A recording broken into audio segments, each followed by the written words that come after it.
ethnicity, but an individual person who is gripped by ideology that is not supported here by anyone or any community. He alone carries the responsibility for these acts. Let that be where the judgment falls. CNN's Angus Watson is live for us this hour in Sydney, Australia. It was an extraordinary news conference because what we learned is that New Zealand police and in fact the Prime Minister herself knew this guy. That's right, John, but the public in New Zealand didn't know him because there were suppression orders out preventing authorities from making his name public.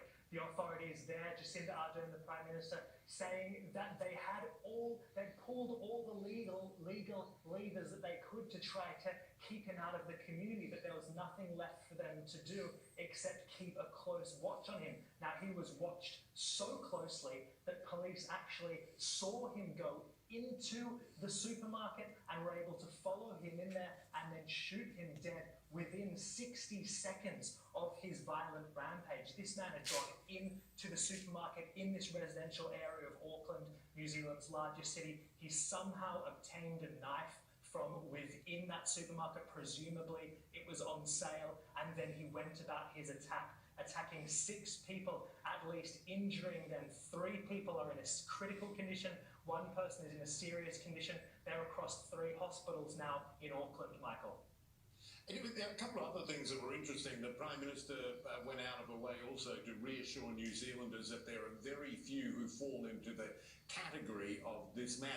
And also making it clear that no one should blame a religion or an ethnicity, but only the individual.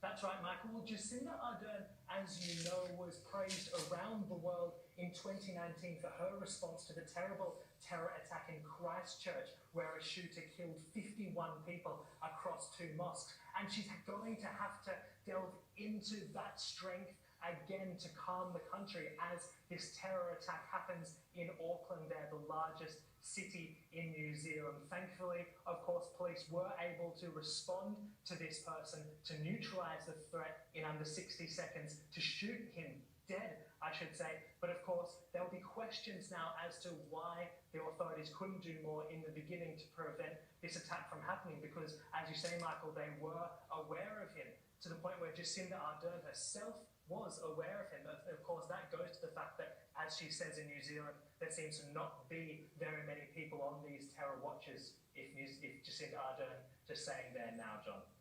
Michael. All right, Angus, thanks so much. Angus Watson there in Sydney for us. Now, after just 1 year on the job,